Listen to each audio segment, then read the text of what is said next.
들리시죠? 시작하겠습니다. 데이터베이스 설계. 자, 전 시간에 데이터베이스 설계 그 모델링이라고 하는 거에 대해서 얘기를 하다가 말았습니다. 그래서 오늘도 이 모델링 그 계속 이제 진행하도록 하죠. 이 모델링이다라고 얘기하는데 이 모델링이라고 하는 거는 우리가 데이터베이스를 구축하기 위해서 이 모델을 만들어 가죠. 그래서 이게 이제 그 가장 이 그 두 가지로 얘기할 수 있는데 하나가 실제적인 모델이 있는가 하면 우리는 이 개념을 얘기할 수도 있겠죠. 그 다음에 이 데이터베이스를 설계한다 했을 때 실제 데이터베이스가 정수가 몇 비트를 차지하고 그 다음에 뭐 캐릭터 스트링이다 그러면 그게 몇 자리를 차지하고 하는 것까지 아니면 데이터베이스 내부의 자료 형태는 어떻게 저장되는지에 대한 건 우리가 얘기하지 않죠. 그래서 그런 걸 갖다가 이 논리적인 어떤 형태 가지고 하지 물리적 모델 가지고 하지 않는다. 그래서 첫 번째 개념적 어떤 모델을 얘기하고 그 다음에 개념을 잘 쓰면 논리적인 어떤 모델로 가죠. 그래서 이걸 이렇게 이 전환을 해주는데 개념적 모델의 대표적인 게 뭐냐면 ER 모델이다라고 하는 거예요. 그 다음에 논리적 모델에서 우리가 이번에 계속 하는 거, 아마 앞으로는 좀 달라질지 모르겠지만, 현재까지 쓰고 있는 게 뭐냐면, 관계형이다라는 거죠. 관계 모델이다. 관계 데이터 모델이다라고 하는 걸 얘기한다. 그랬어요. 그래서 전 시간에 이거 ER 모델이라고 하는 거에 대해서 조금 얘기했었는데, 그 ER 모델, 오늘 이제 실제적으로 ER 모델이라고 하는 거에 대해서 보도록 하겠습니다. ER 모델이다라고 하는 거에 대해서 볼게요. 그래서 E라고 하는 거는 뭐냐면 entity라고 하는 거의 약자다. 그래서 E를 따온 거고 그 다음에 R이라고 하는 건 relationship이에요. 그래서 R을 여기서 붙인 거다.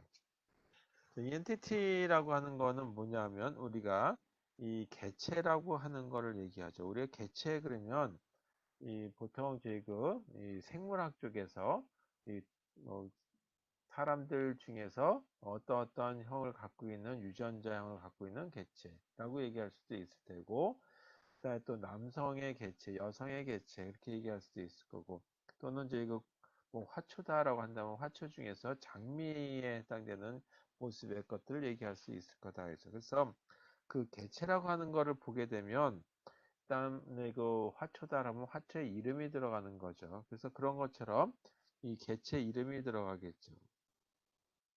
그 다음에 조금 전에 얘기한 것처럼 장미다라고 한다면 장미의 어떤 형태가 있어요.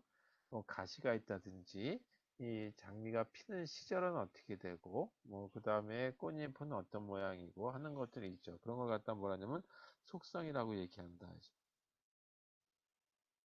자, 그와 같은 것처럼 우리가 얘기했을 때 이 개체라고 하는 거에 대표적으로 하나 예를 든다면 고객이라고 하는 거를 이 개체라고 하는 걸로 볼 수 있겠다라고 한다면 이 여기서의 그 속성은 고객이라고 하는 거의 속성은 고객의 이름이 들어갈 수 있을 테고 고객의 아이디가 들어갈 수도 있겠고 그 다음에 주소 및 연락처 뭐 이런 것들을 다 포함해서 이렇게 이제 그 고객이라고 하는 거의 속성이다라고 얘기할 수 있겠죠. 그래서 이와 같이 이제 개체하고 속성이라는 걸로 표현됐을 때 ER 모델이라고 하는 거는 뭐냐? ER 모델의 특징은 개체와 개체 간의 그 어떤 관계를 나타낼 수도 있겠다. 그래서 그걸 갖다가 관계를 표현한 이 그 이 개념적 모델을 갖다가 ER 모델이다라고 얘기하겠죠. 그래서 이건 개념이기 때문에 이거 실제적으로 데이터베이스로 구축하려면 약간의 변형이 있어야 되겠죠. 근데 너무 많은 변형이 있으면 이 개념도 하고 실제 형태하고 많이 달라진다면 문제가 많겠죠. 그래서 이 개념도라고 하는 거는 크게 이 데이터베이스를 구축하는데 변화가 없이 만들어진다라고 하는 걸로 보시면 되겠어요. 그리고 이렇게 이 개념 나타낼 때 가장 좋은 방법은 뭐냐면 그림 형태 또는 도형 형태로 바탕 나타내는 방법들이 있는데 요거에 대해서 보도록 하죠. 다시 한번 이 전 시간에 이제 이런 관계라고 얘기했는데 이 관계를 나타낸다라고 했을 때 이 그거는 관계 다시 말해서 개체와 개체 간이다라는 거죠. 이 그 개체와 이 그 개체 사이에 이 연관성을 얘기하는 거죠. 예를 들어서 이런 걸 보죠. 고객이라고 하는 게 있다라고 했을 때 일단 참고로 저희 다시 말해서 이 개체를 도형으로 이제 이걸 그 도형으로 나타낸다는데 계획을 이 ER 모델로 나타냈을 때는 뭘로 표현하면 사각형으로 표현하자. 그 다음에 또 뭐가 있냐면 속성이라고 하는 게 있었죠. 속성을 ER 모델로 나타낼 적에는 이렇게 타원형으로 나타내자. 그 다음에 또 뭐가 있냐면 개체와 개체의 어떤 관계를 나타내는 게 있죠. 그걸 갖다 ER 모델로 나타냈던 이런 마름모 관계로 나타내자. 그 다음에 그 관계를 나타냈을 때 보게 되면 관계에서는 또 뭐가 있냐면 이 그 대응 이 형태가 있어요. 대응 형태가 1대1 대응 형태도 있고 1대 n의 형태도 있을 테고 n대 m의 형태도 있을 테죠. 자, 이런 식의 거를 표현하게 되는데 그와 같은 거는 요 마름모꼴에다가 앞에다가 이제 그 숫자를 써서 표현하는 걸로 나타낼 수 있겠다. 그렇다면 이 조금 전에 고객만 쓰다가 말았는데 이 고객이라고 하는 거는 사각형으로였으니까 개체를 얘기하는 거겠죠. 그 다음에 또 하나가 우리가 봤을 때 서적이라고 하는 거에 대해서 한번 보자. 그럼 책이라고 하는 것도 하나의 개체로 본다면 이 일단 고객이라고 하는 거의 개체에는 어떤 속성들이 있나 보니까 고객의 아이디가 있고 그 다음에 고객의 이름이 있고 고객의 주소가 있다. 이 세 가지의 속성만 가지고 한다라고 한번 해보죠. 그 다음에 책이라고 하는 거에 대한 속성을 보게 되면 책에 어떤 책, 이 아이디도 있을 테겠지만 책 서명, 책, 그 이름이라고 하는 걸로 그냥 적을까요? 그 다음에 이 그 출판사 뭐 이런 것들을 가지고 얘기할 수도 있겠죠.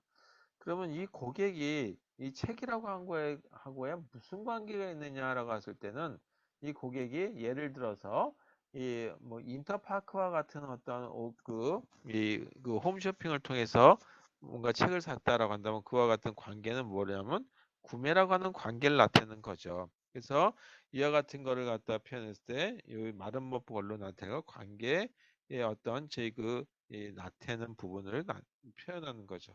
그럼 고객이라고 하는 사람, 고객 중에 한 사람이 책을 구매하게 되는 거죠. 이렇게. 그 다음에 관계에 있어서도 뭐가 되냐면 이 그 고객이 이 책을 언제 구매했고 그 다음에 결제는 어떤 방식으로 할 것이냐라고 하는 것도 나타낼 수 있겠죠. 이렇게 해서. 여기서 볼게 속성이 있는데 관계에서도 구매 날짜가 있어야죠. 구매 날짜.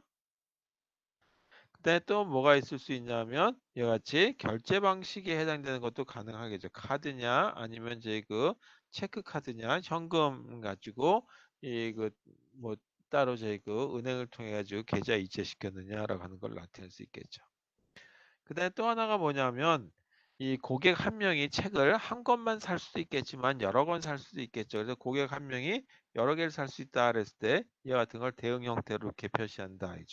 자, 이렇게 표현하는 게 이 딱 요거다라고 하는 걸로 결정되는 건 아니고 이 책에 따라서 또는 쓰는 사람에 따라서 약간의 차이는 있다는 거죠. 자, 이와 같은 형태로서 이 그 데이터베이스를 구축하기 위한 형태로서 나타내는 그 ER 모델에 대한 걸 오늘 얘기하고 이걸 예를 들어서 하나 보도록 하겠습니다. 그래서 우리가 다 학생들이니까 이 학교와 관련된 학사 관리 시스템과 관련돼 가지고 데이터베이스를 구축하기 위해서 ER 모델은 어떻게 구축할 것이고 어떻게 만드는 예가 뭐 책에 있는 대로 한번 보고 그 다음에 이걸 가지고 실제 그 논리적 데이터베이스, 우리 관계형 데이터베이스는 어떻게 만들 것인지에 대한 걸 한번 작성해 보도록 하겠습니다. 첫 번째 ER이라고 하는 다이어그램이다라고 하는 걸로 이제 모델이다라고 썼었는데 이 뭐 사각형이니 타원형이니 마름모 이렇게 그리니까 다이어그램이라고 하는 걸로 표현하는 것이 이 그림상으로 보게 되면 더 합리적이겠죠. 자, 이걸 어떤 경우에 대해서 보냐면 이 A라고 하는 대학교에 대한 걸 한번 그 데이터베이스를 구축하려고 그래요. 그래서 A라고 하는 이름의 대학교 학사관리 시스템을 구축하기 위해서 개념 모델을 한번 해보자라는 점. 첫 번째 이와 같은 걸 하기 위해서는 데이터 요구 사항이나 이 그 수집이나 분석을 해야 되겠죠. 이 대학교의 학사 관리 시스템에 대해서는 어떤 여기 자료들이 필요한지에 대한 거, 그래서 요구 사항이 있어요. 그 요구 사항대로 데이터베이스를 구축해야 되니까 요구 사항에 대한 수집과 이 분석을 해야 되겠다. 자, 첫 번째 그 요구 사항에 대한 거를 한번 이거 나열을 한번 해보겠죠. 선정을 위한 이 그 방안에 대해서 한번 보도록 할게요. 네, 이 박스를 쳐서 보면 일단 이 요구사항 선정하기 위해서는 업무 기술서를 만들어야 되는데 우리가 이제 이번에 지금 여기서 박스에 치는 이 부분은 이 실제 저희 그 시스템 분석하는 분야이기 때문에 이 그 제가 시스템 분석 수업하는 건 아니니까 그냥 쓰도록 하겠습니다. 그래서 업무 기술서를 검토해야 되겠죠. 어떻게 이 자료를 만들 것인지 개념 모델을 작성하기 위해서는 개념도를 하기 위해서는 어떠어떠한 형태로서 이 A 대학교에서는 이 그 학사 관리를 하고 있는지에 대한 걸 봐야 되겠고 또 하나가 이 현업 예를 들어서 뭐 교무처라든지 학생처라든지 하는데 그런 데서 사용하는 어떤 이 장부들이 있겠죠. 학생들 관련된 거 또는 이제 수업과 관련된 거 그런 것들에 대한 이 장부들을 검토해야 되겠다. 그 다음에 이 좀 더 좀 의심스럽고 그런 거는 면담을 해야 되겠죠. 그 다음에는 이 그 과거에 이미 사용됐던 것들을 그대로 사용하는 필요가 있겠죠. 그래서 기존에 구축되어 있는 시스템이 존재한 그 산출물을 그냥 사용하는 거죠. 그래서 기존 이 구축되어 있는 시스템이 분명히 있을 거란 말이에요. 그래서 이 시스템이 존재하면 그 산출물을 검토해야 되겠다. 때로 이런 방식으로 가요.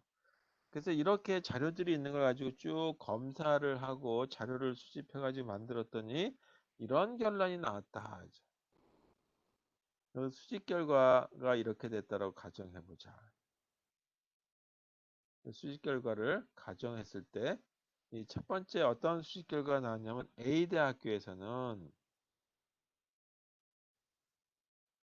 대학교는 학과가 여러 개 있더라. 여러 개 이 학과가 있더라. 당연한 이제 얘기겠지만 하여튼 이렇더라 이거죠. 그 다음에 각 학과에 대해서는 코드 번호가 정해져 있어요. 그래서 각 학과에 대해서 이 번호, 코드 번호, 아이디라고 하겠죠. 학과 코드와 이름을 저장해야 되겠다. 너무 단순하다고 생각하실 수 있겠지만 일단 예를 보기 위한 거니까 이렇게 이해해 주시면 되겠어요. 네, 세 번째, 이 각 학과에는 다수 명의 교수들이 소속된다. 학과는 이 여러 명의 이 교수들이 소속된다. 그리고 각 교수들은 이 아이디와 이름을 갖는다라고 하는 것까지 한번 보도록 하겠습니다. 각 교수에 대해서는 이 번호, 교수 번호, 직원 번호와 그 다음에 이름을 저장한다. 네 번째는 각 교수는 한 과목만 강의하는 것이 아니라 여러 개의 과목을 강의할 수 있다라고 하는 조건이 하나 더 붙었다. 각 교수는 여러 과목을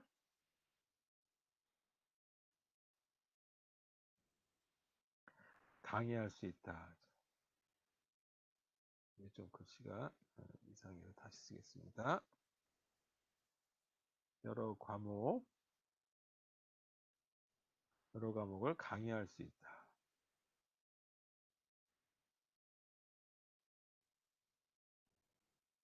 그 다음에 각 과목에 대해서는 과목 코드, 그 다음에 이름, 학점을 저장한다.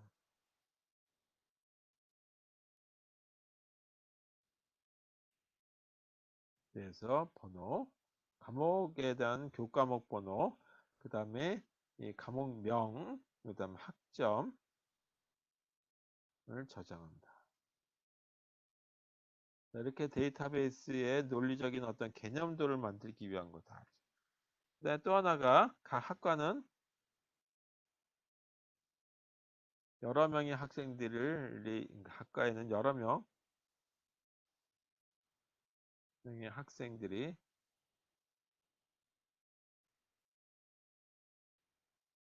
소속된다.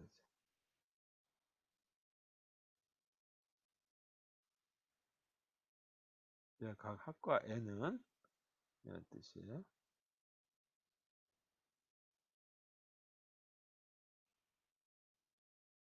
여러 명의 학생들이 소속된다. 하나 더 해서 예, 그 학생에 대해서는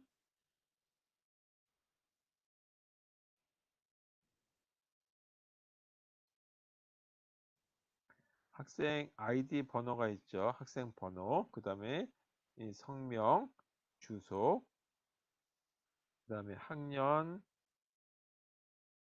전화번호를 저장하자 있죠.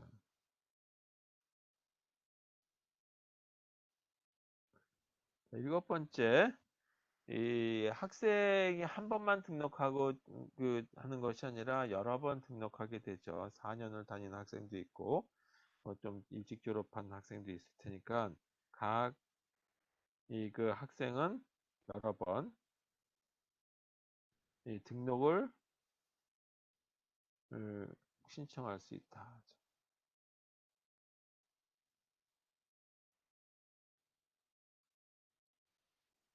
그다음에 각 등록에 대해서는 이것도 하나 이제 이 관계가 되는 건데 등록에 대해서는 번호, 등록 번호가 있죠. 번호와 그다음에 등록일을 저장한다. 이게 마지막이에요. 정말 마지막으로 이 각 학생은 등록 후 여러 과목을 수강할 수 있다. 각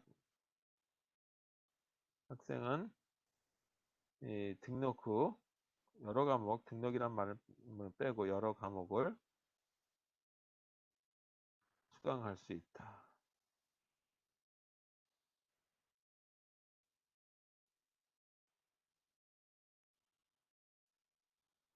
그다음에 수강에 대해서는 수강에 대해서 보면은 이 과목에 대한 어떤 중간고사라든지 아니면 기말에 대한 성적을 저장한다.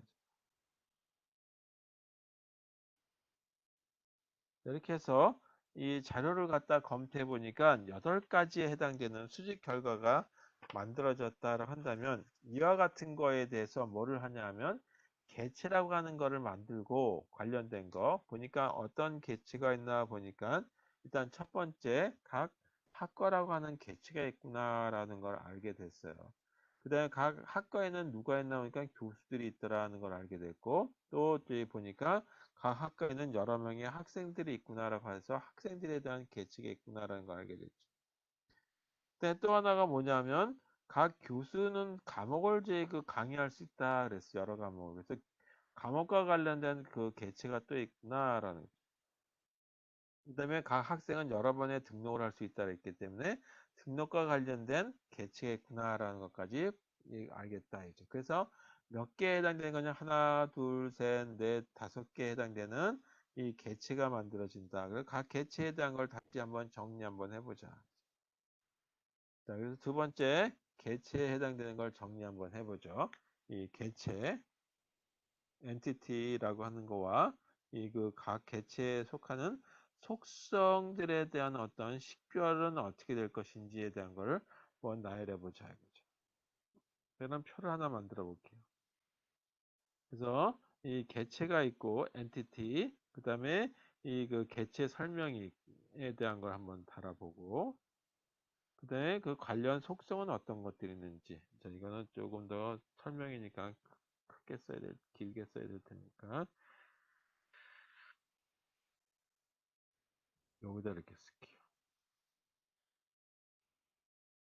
그다음에 관련된 어떤 속성에 대한 걸 한번 해보자.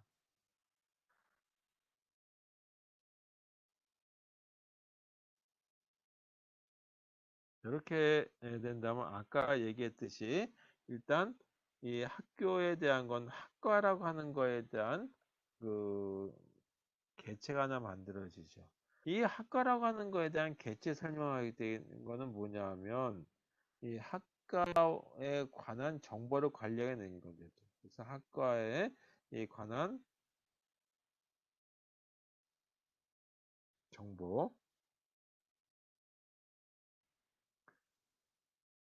정보를 관리하기 위한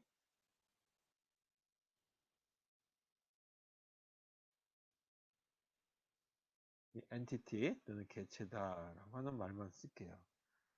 자, 여기 아까 뭐라 했냐면 학과에는 학과에 해당되는 코드 번호가 있다라고 했고 학과 이름이 있다 그래서 학과명. 그래서 첫 번째 이 개체 중에 학과라고 하는 개체는 이렇게 이 두 개의 관련된 속성을 갖고 있다라고 가정하고 해보자 이거죠. 자, 교수라고 하는 것도 뭐냐면 교수에 관한 그 어떤 관리하기는 부분이겠죠. 그래서 교수에 대한 이 그 교수 코드 번호가 있고 그다음에 교수명이 있다. 세 번째 학생과 관련되는 거니까 이 학생에 대한 그 관한 뭐 정보를 관리하기 위한 개체다라고 하는 걸로 써보자. 그러면 학번이 있고, 그 다음에 학생에 해당되는 성함이 있고, 그 다음에 이 주소, 몇 학년인지에 대한 학년, 그 다음에 전화번호가 있다. 속성이 이렇게 있다라고 가정해보죠. 그 다음에 과목에 해당되는 속성, 개체로서, 이거는 과목에 해당되는 모든 자료를 갖다 정보를 관리하기 위한 속성이다. 개체죠. 이 과목과 관련된 거는 과목 코드 번호가 있고, 그래서 그 번호, 과목명이 있고, 그 다음에 이 과목은 몇 학점이냐라고 하는 학점까지 이렇게 들어가 있다. 자, 마지막으로 이 등록이라고 하는 이 개체가 있다. 그렇죠. 그럼 이 개체라고 하는 등록은 학생 등록에 가는 거죠, 이거는. 다른 개체도 아니고 학생의 등록과 관련된 거. 그래서 학생의 등록에 관련된 관리하기 위한 이 개체다. 자, 그 등록 번호가 있고 언제 이제 수강 신청을 했는지에 대한 부분이 있다. 자, 이렇게 만들어져 있다. 자, 그럼 이와 같은 이제 그 개체 속성 부분을 가지고 보게 되면 이렇게 이제 그 얘기할 수 있을 것 같아요. 네, 첫 번째, 이 그 학과라고 하는 거에 대한 거를 그 우리가 이제 다이어그램으로 그린다면 이렇게 그리게 된다 이거죠. 그리고 여기에 관련된 속성이 두 가지가 이렇게 있죠. 하나가 번호, 하나가 이름. 그래서 여기 번호와 이름이 있다. 근데 그 중에 보게 되면 학과라고 하는 걸 딱 구분할 수 있어야 되겠죠. 이게 지금 항공컴퓨터공학과고, 그 다음에 이거는 뭐 다른 수학과고, 뭐 이런 식으로 돼 있었다라고 한다면 구분이 되게 코드 번호가 있어야 될 거죠. 그래서 그와 같은 걸 갖다 키라고 얘기하는데, 그 키에 해당되는 부분에다가는 이렇게 밑줄을 긋게요. 이걸 주키, 프라이머리 키다라고 얘기한다. 자, 두 번째 교수와 관련된 부분도 두 개의 속성이 있고, 네, 내가 일단 지울게. 다음 교수와 관련된 속성을 그 개체를 보게 되면 두 개에 해당되는 속성이 있었죠. 교수 코드 번호가 있었고 그 다음에 교수 이름이 있었죠.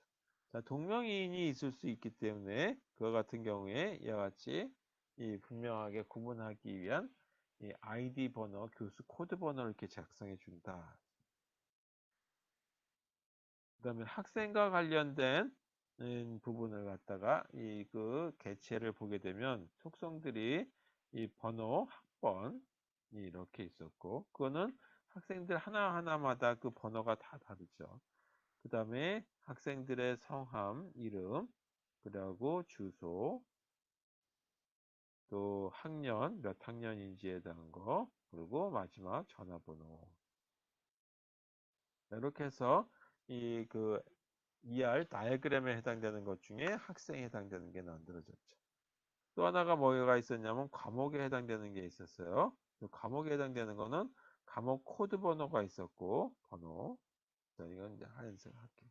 그다음에 과목명이 있고 마지막으로 이게 몇 학점짜리인지에 대한 부분이 있었다.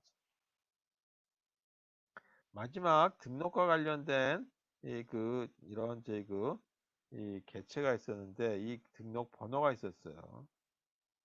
그 다음에 언제 등록했는지에 대한 등록일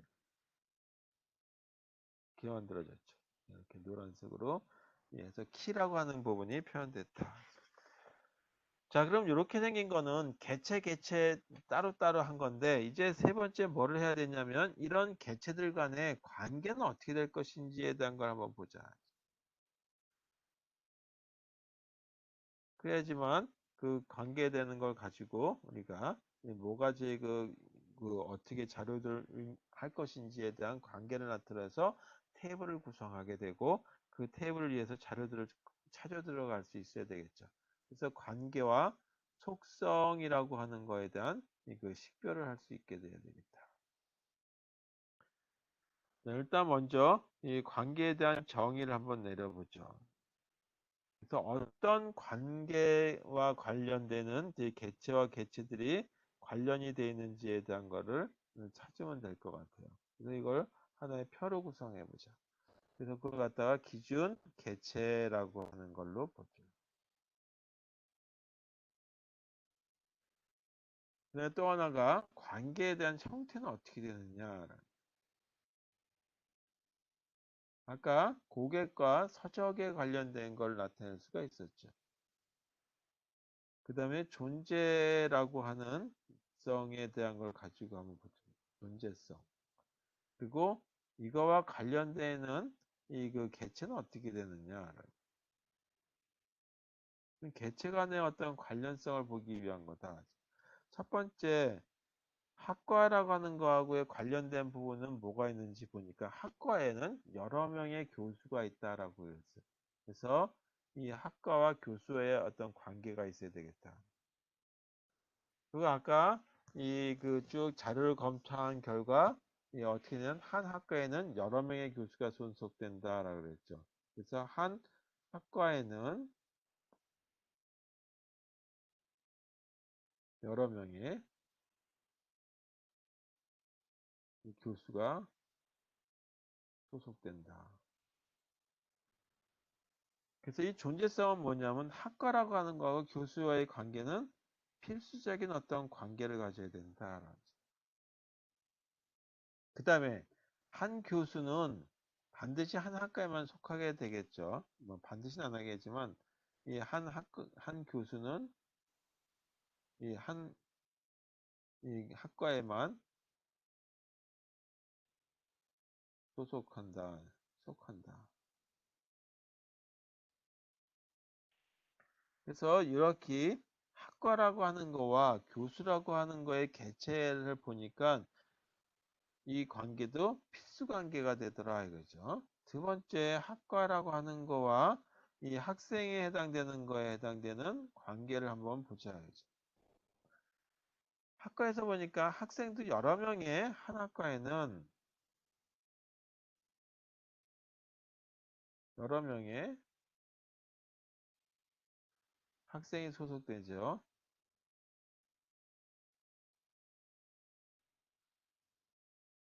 이게 필수 사항이죠. 학생이 하나도 없으면 학과의 존재 의미가 별로 없습니다. 그다음에 두 번째 뭐냐면 한 학생은 한 학과에만 속하게 되죠. 물론 뭐 복수 전공하는 경우도 있겠지만 그런 경우는 여기서 빼도록 할게요. 그래서 한 학생은 한 학과에만 한 학과에만 속한다.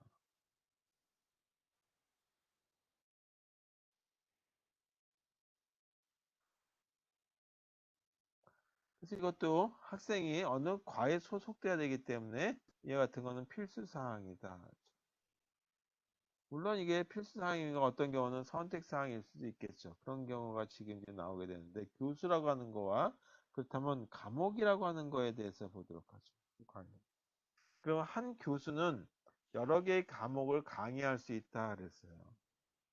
한 교수는 여러 과목을 강의할 수 있다.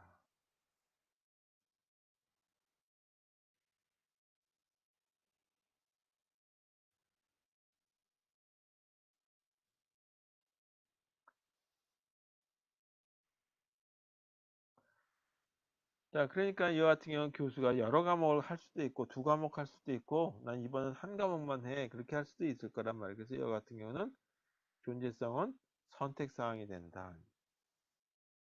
근데 또 하나가 한 과목은 반드시 한 교수에 의해서 강의가 되는 거죠.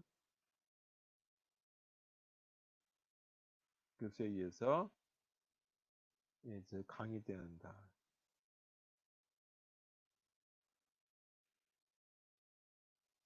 자, 이런 조건이 하나 더 붙었다라고 했을 때. 그러면 이거는 반드시 해야 되는 거니까 해당되는 거는 필수 조건으로서 이 그 교수와 과목 간의 이제 그 관련된 걸 만들 수 있겠죠. 그다음에 학생이라고 하는 거와 학생과 등록과 관계되는 거를 또 이렇게 만들어 볼 수 있을 것 같아요. 학생은 이 그 한 학생이 여러 번 등록할 수 있다 그랬죠.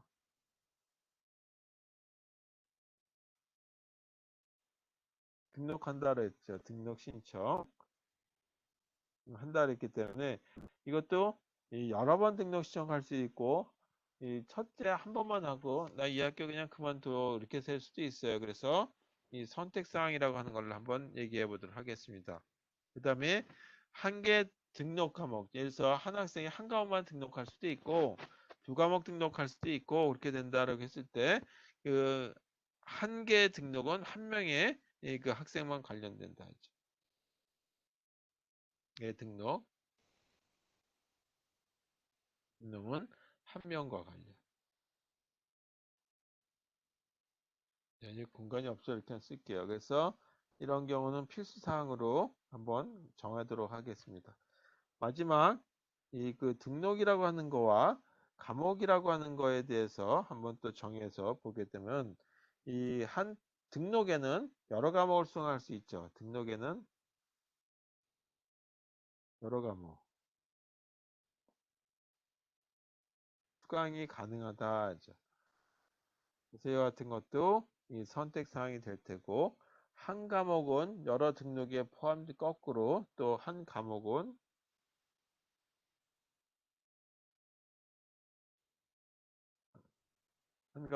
여러 등록에 포함될 수 있죠.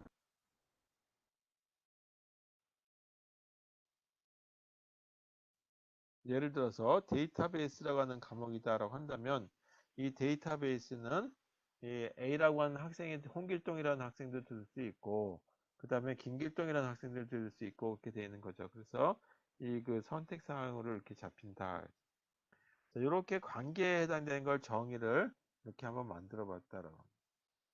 그럼 이거를 우리가 표를 만들어서 하나의 이제 그 관련된 거를 관련된 직원들하고 인터뷰를 해가지고 이런 제 그 자료가 하나 만들어졌으면 이거를 뭘로 나타내냐면 다이어그램으로 나타낸다.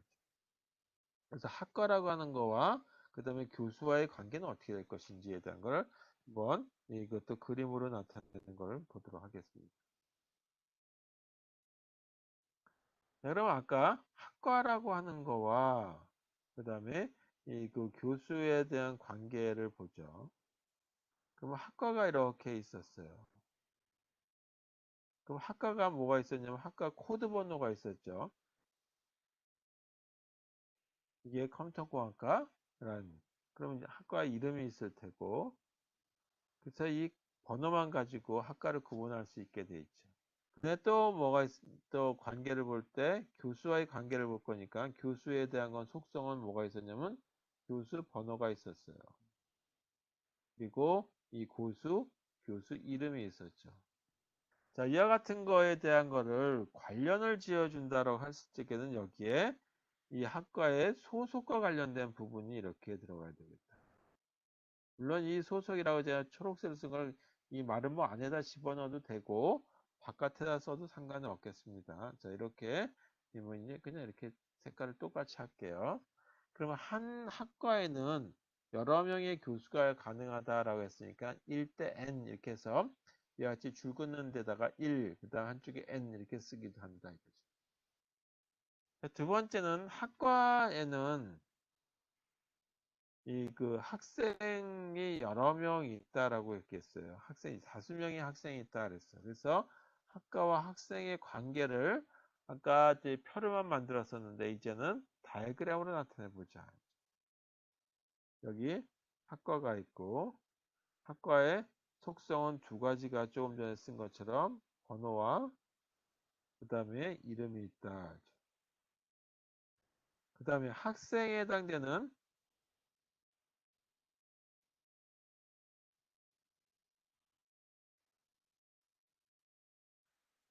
개체에는 속성 중에 하나가 학번 번호가 있고 그 다음에 학생의 이름이 있고 그 다음에 주소 그리고 학년 마지막 전화번호 이렇게 속성이 있다고 했을 때 이 학과와 학생의 관계를 나타내기 위해서 이 부분이 뭐를 나타내는 거냐면 소속이라고 하는 관계를 나타내는 거다. 그럼 한 학과에는 여러 명의 학생이 가능하기 때문에 1대 n 해가지고 이렇게 이 그 줄에다가 관련된 그 대응 관계를 표시한다. 자, 세 번째에는 이 교수와 과목 간에 관계되는 걸 한번 보죠. 이번은 교수와 이 과목과 관련된 이 관계를 대서 보죠. 강의에 관련된 거다. 그럼 아까도 이 교수라고 하는 개체에 대한 걸 보게 되면 교수 번호가 있고 그 다음에 교수 이름이 있다라고 얘기했어요. 그 다음에 과목과 관계니까 뭐 조금 더 작게 과목에 해당되는 개체를 하나 그려야 되겠죠. 그 과목에 대한 개체에는 속성이 뭐가 있었냐면 과목 코드 번호가 있었죠. 그 다음에 또 뭐가 있냐면 과목명이 있고 그 다음에 마지막으로 이 과목은 몇 학점짜리를 하느냐라는 거죠. 자, 이와 같은 관계를 나타내게 되는데 그 관계에 대한 이름을 뭐라고 했냐면 강의라고 하는 이름으로 나타내면 되겠다.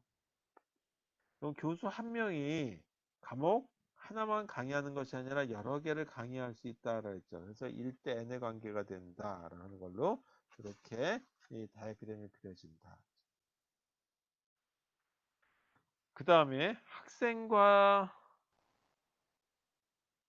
이 등록과 관계를 한번 나타내 보자. 그러면 학생에 대한 개체를 보게 되면 여기에 속성은 학생에 해당되는 학번, 그걸 번호라고 쓸게요. 그 다음에 학생 성함, 이름, 그리고 주소, 그 다음에 몇 학년인지에 대한 학년 구분이 있을 테고, 마지막 전화번호가 있었죠. 이렇게 속성이 정해졌다. 그 다음에 등록에 해당되는 부분이 이렇게 있고 이 등록은 두 가지의 속성을 갖는다라고 했어요. 하나가 이 등록 번호가 있고 그다음에 언제 했는지에 대한 등록 날짜. 자, 그럼 이 학생이 이 수강 신청을 하는 거라고 보시면 되겠죠. 그래서 그걸 갖다가 신청이라고 하는 걸로 이 그 관계를 나타내면 되겠다. 그럼 학생 한 명이 수강 신청할 때 과목은 하나만 하는 것이 아니라 여러 과목을 수강 신청하게 되죠. 데이터베이스, 그 다음에 뭐 이제 그 소프트웨어 엔지니어링도 있을 테고 AI도 있을 테고 뭐 이런 식으로 등록하게 된다 이거죠. 이렇게 이제 과목에 해당되는 관련되는 신청에 대한 관계가 나타난다. 자, 그 다음에 하나 더해서 이제는 등록과 과목에 대한 부분도 하나 있어야 되겠다. 등록이란 이 그 개체와 과목이라고 하는 개체에 대한 관계. 그러면 등록이라고 하는 개체를 보게 되면 어떤 속성을 갖고 있나 보니까 등록 번호가 있고 수강 신청 번호죠. 그 다음에 등록일이 있다. 언제 수강 신청했는지. 그 다음에 과목에 해당되는 거니까 과목에 해당되는 개체를 이렇게 하나 써주시면 되겠고, 그리고 과목에 해당되는 그 속성을 보게 되면 과목 코드 번호가 있고, 그 다음에 과목 이름이 있고, 그 다음에 학점이 있다. 자, 이와 같은 관계를 보게 되면 이 관계는 등록을 하는 게 예를 들어서 이 등록 하나가 홍길동의 등록. 근데 홍길동은 이 데이터베이스를 수강 신청하고 그 다음에 장길산도 등록한 거 보니까 데이터베이스가 수강 신청한 게 있고 뭐 이렇게 나올 수 있겠죠. 그래서 이걸 갖다가 수강이라고 하는 관계를 보게 되면 등록한 거와 그 다음에 이 관계에 있어서는 이 등록 하나가 어떤 과목을 여러 개 또 할 수도 있는 거죠. 그래서 이렇게 and m의 관계가 된다. 그리고 등록과 관계, 수강 신청과 관계되는 데는 어떤 게 되냐면 이 과목에 대한 중간 성적은 어떻게 되는지에 대한 거를 관리를 해야지 최종적인 이 결과를 나타내 줄 수 있겠죠.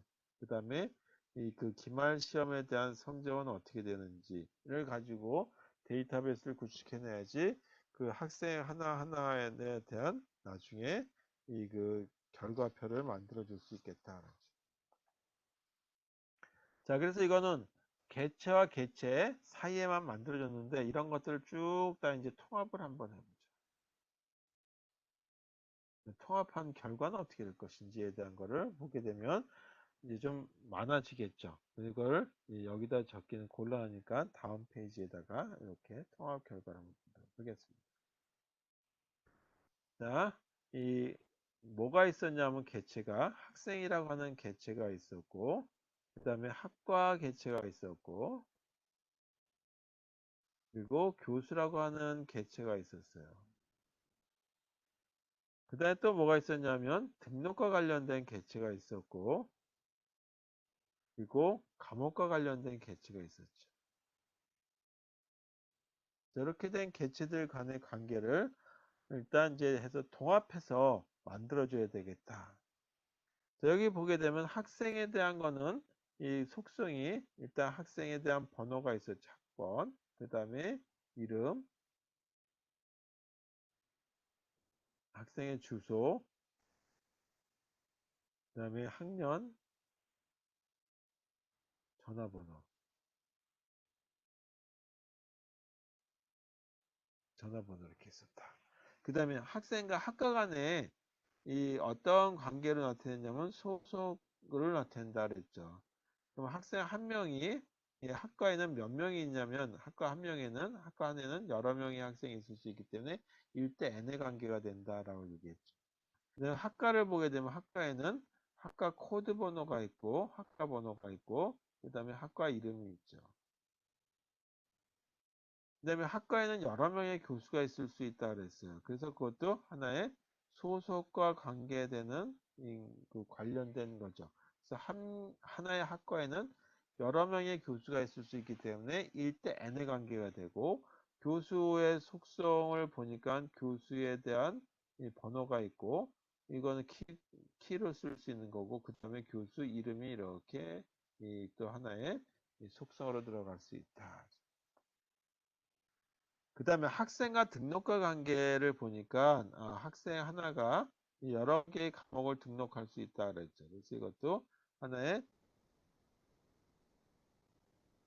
그러면 학생 한 명이 여러 개의 과목을 수강 신청할 수 있기 때문에 이렇게 1대 n의 관계가 되고 등록에 보게 되면 속성이 두 가지로 나눠서 이게 등록 코드 번호가 있고 그 다음에 등록일이 있죠.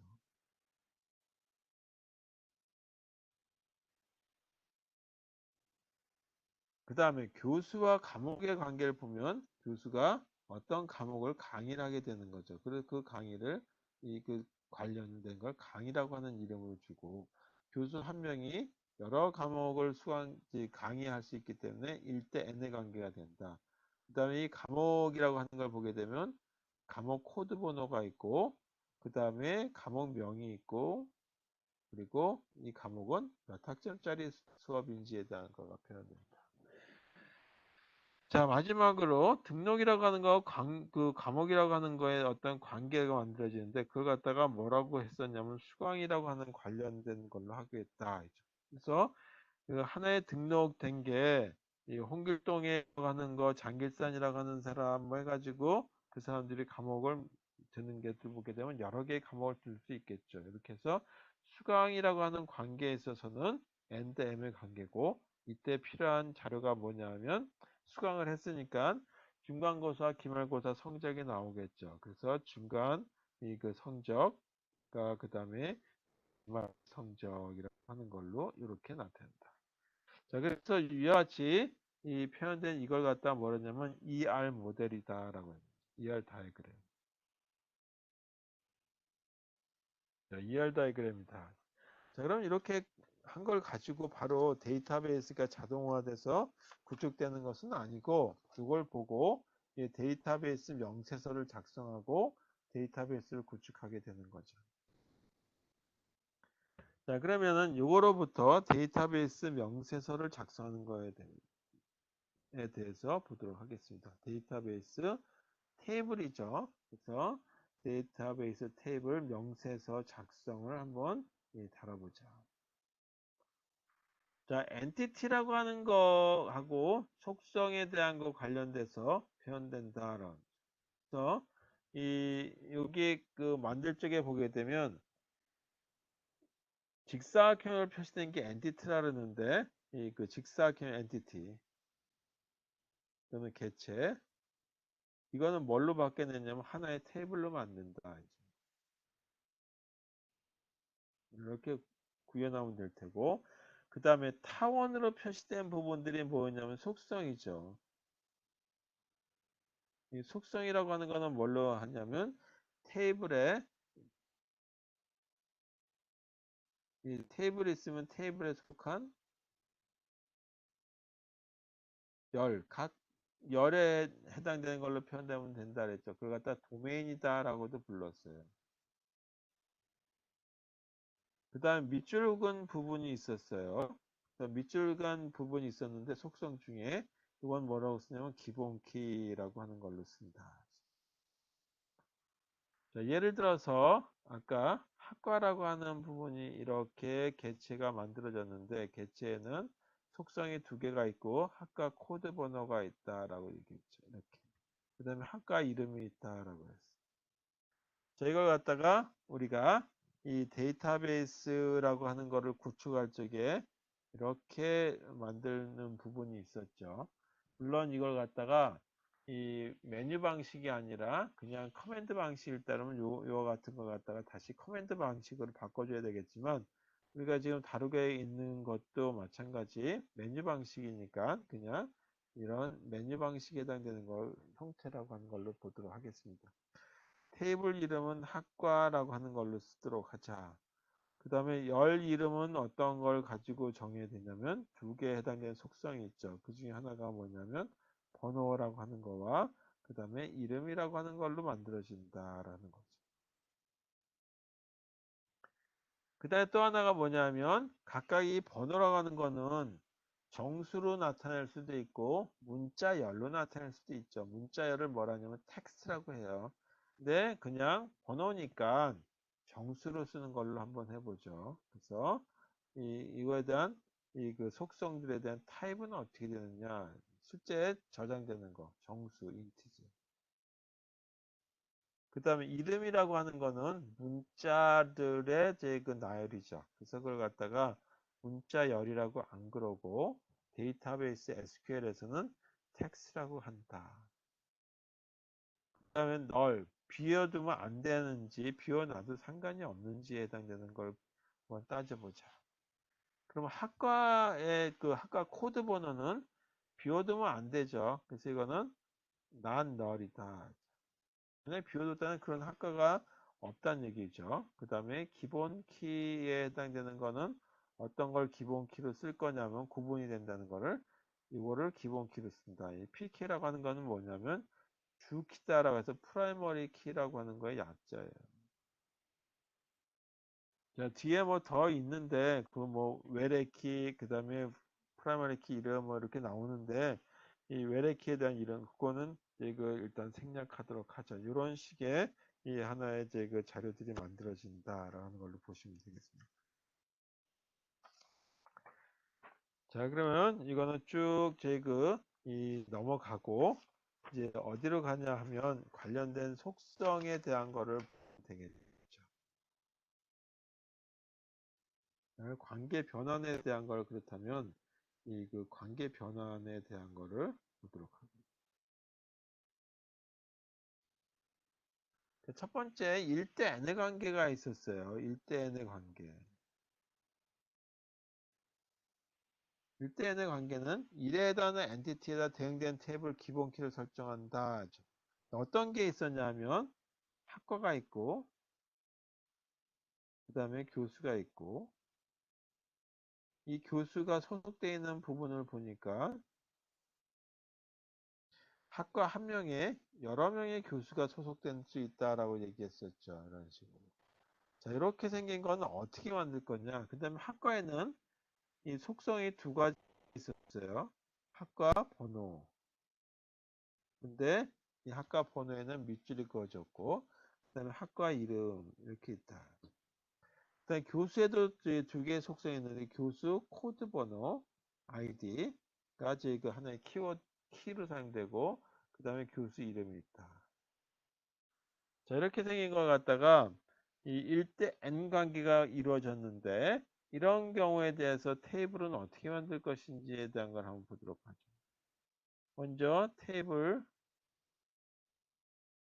이름에 들어가는 거에 교수라고 하는 그 테이블에 대한 걸 가지고 보도록 하겠습니다. 자, 여기서 보게 되면 이 열 이름이 있는데 열 이름이 교수 관련된 건 번호하고 이름만 있죠. 번호, 그 다음에 이름.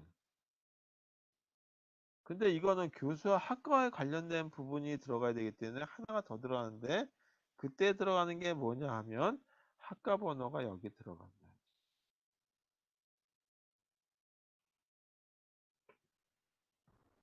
그리고 이 그 자료들에 대한 거 번호, 교수 번호, 교수 이름, 학과 번호 이런 것들은 우리가 이 어떤 자료 형태를 넣을 것인지에 대한 걸 갖다 데이터 타입이라고 얘기하고 보통 번호 그러면 그냥 정수를 쓰면 되겠죠.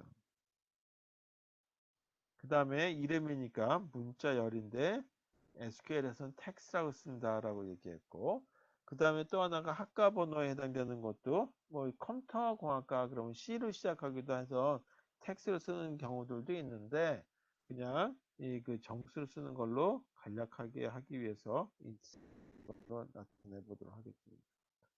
그 다음에 이 그 비워두면 될 것인지에 대한 유무, 널리에 대한 걸 보게 되면 일단 교수 한 명 하나하나가 학과 소속되는 거기 때문에 교수 코드 번호가 비워두면 안 되겠죠. 난 널이라 해야 된다. 근데 학과 번호도 학과마다 다 이제 번호가 붙어 있으니까 이 그 비워두면 안 되는 거죠. 그 다음에 키는 어떻게 될 것인지에 대한 거를 보니까 이 교수 번호에 해당되는 것 갖다가 프라이머리 키를 써야 되겠다. 그 다음에 여기에 아까 안 했는데 외래 키라고 하는 부분에 대한 게 이 교수라고 하는 거에 의해서 학과를 소속된 학과를 찾아야 되겠죠. 그래서 그와 같은 걸 갖다가 뭐라고 하냐면 외래키라고 하는 거에 의해서 찾는다. 그래서 여기다가 foreign key에서 FK라고 하는 걸로 쓸게요. foreign key.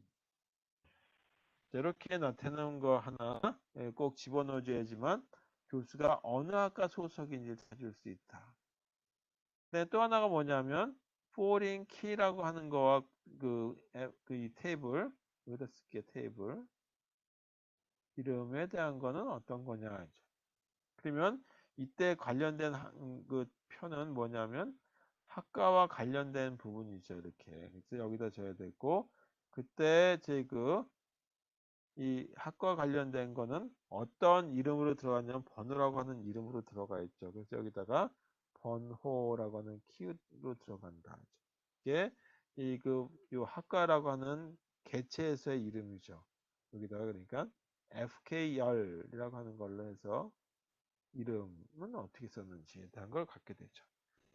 여기 이렇게 한 줄이 더 포함된다. 이제.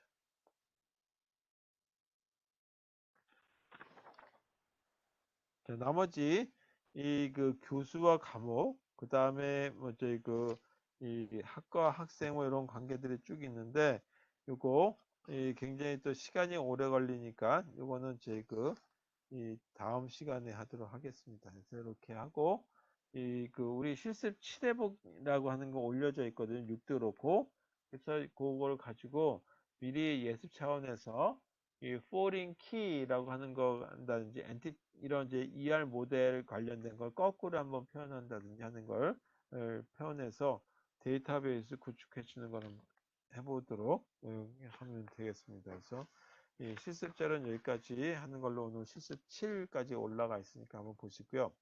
다음 시간에는 이 A 대학교 관련돼 가지고 이런 관계 모델 있죠. 요거 다시 좀 더 정립해서 하도록 하고 요거를 실제적으로 데이터베이스를 구현하는 모습 이렇게 보도록 하겠습니다.